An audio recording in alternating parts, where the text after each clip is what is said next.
It's KC Sunbeam. Throughout history, the great majority of men wore a full beard. This was not just due to lack of modern shaving equipment. Men could have easily removed most of their beard with a crude cutting implement and crude lubricants such as animal fat. Anyone who is a creationist must conclude that wearing a beard cannot be wrong, as God could not have made a mistake. And by all accounts, the ultimate man, Jesus Christ, wore a full beard. Beards were a sign of maturity and authority, especially among kings. On playing cards, the only king without a beard is the King of Hearts, who looks like he's committing suicide by stabbing himself in the head with a sword. In Alice in Wonderland, the King of Hearts is a wimpy fellow who is subservient to his domineering wife, the Queen of Hearts. Soldiers often shaved so that opponents could not grab them by the beard in a combat situation, not because of negative connotations, which only came about in modern times. A lion's mane is equivalent to a man's beard and also denotes an adult male. For lions, their mane actually helps them in a fight as it cushions their throat from powerful bites. I've gotten lots of criticism for wearing a beard. I've been called a neckbeard, which according to the Urban Dictionary is a socially inept individual over 30 who often has a beard. This does describe me, but their list of visual cues and assumptions do not describe me. And my beard covers my neck like a lion's mane. Another criticism was that my beard makes me look like an Amish person. But that's almost a compliment, as the Amish are living much better than the vast majority of society. For the most part, they embrace old-fashioned values and reject modernism, which is what I try to do. Also, the last U.S. president to wear a beard was Benjamin Harrison, who was in office from 1889 to 1893. The last president to wear a mustache was William H. Taft, who was in office from 1909 to 1913. The next president, Woodrow Wilson, gave women the right to vote, which I strongly oppose.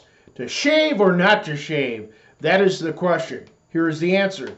If you are applying for a job where the employers do not like beards, by all means shave and be clean-shaven every day. If you are in the position of being a boss and your public does not approve of a beard for that position, by all means shave and be clean-shaven every day.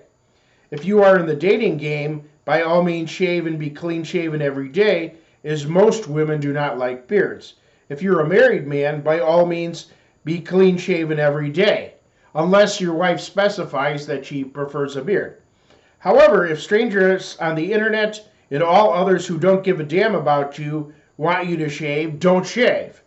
It's highly unlikely that you'd get any benefit from it, and you'd waste time and money.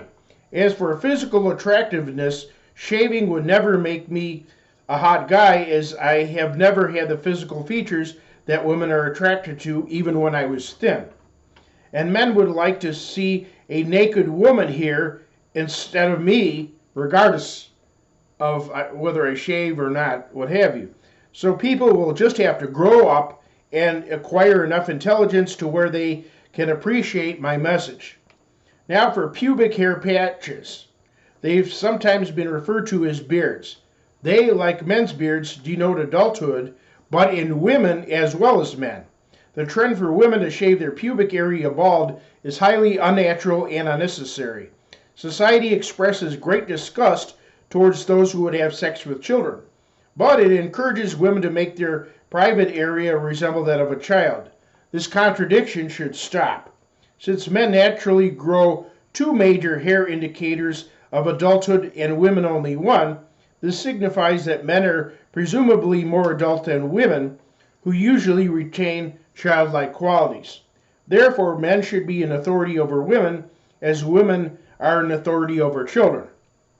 I oppose anything that is unnatural and which does not benefit the person, including tattoos, body piercings, and any type of body modification. Exceptions would be a physically deformed person having plastic surgery or someone incorporating an artificial limb or organ.